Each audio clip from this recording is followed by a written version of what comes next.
এতটুকু ফুটছট করছেন আমার গাজার ভাই বোনেরাম, রাফার ভাই বোনেরাম, ফিলিস্তিনের ভাই বোনেরাম।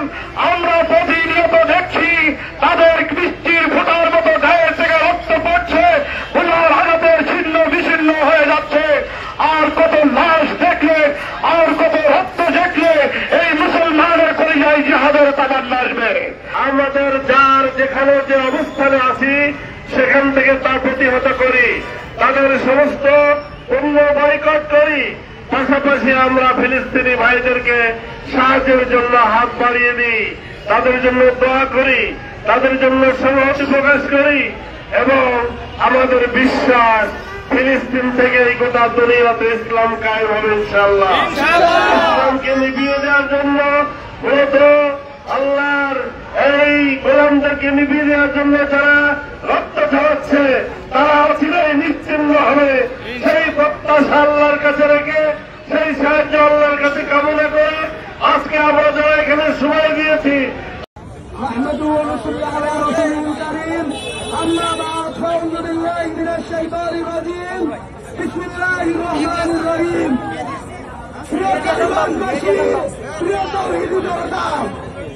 আমরা অনেকে আওয়ামী পাখির জন্য অপেক্ষা করছি, কিন্তু আমি বলতে চাই যদি আল্লাহ তাআলা আওয়ামী পাঠায় তাহলে সর্বপ্রথম ধ্বংস আমাদেরকে করবেন।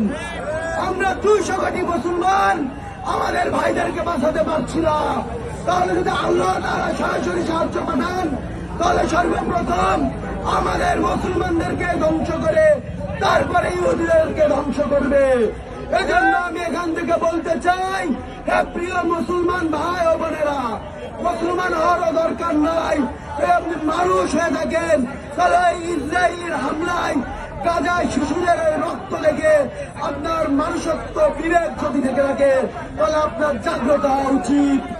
আমি বলতে চাই আমাদের অতীত ইতিহাস ছিল সালাউদ্দিন আইয়ুবী, আমাদের অতীত ইতিহাস ছিল মোহাম্মদ বিন কাসিম, তারেক বিন জিয়াদ, ওমর ইবনুল খাত্তাব। আমাদের মায়েরা কি আর বীর সেরা সন্তান জন্ম দিতে ব্যর্থ? সবকে আমরা অপদার্থে পরিণত হয়েছি। আমি বলতে চাই এই ইসরায়েল, এই ইহুদি জাতি তোমাদের ধ্বংস অনিবার্য। ইনশাআল্লাহ আমরা মুসলমানরা যদি একত্রিত হয়ে লড়াই করি তাহলে এই ইসরায়েল খড়কুটার মতো ভেসে যাবে ইনশাআল্লাহ। এরপরেও যদি আমাদের ঈমান না জেগে ওঠে তাহলে বলতে হবে আমরা কাপুরুষ, আমাদের মানুষত্ব, আমাদের মুসলমানিত্ব সবই শেষ হয়ে গিয়েছে।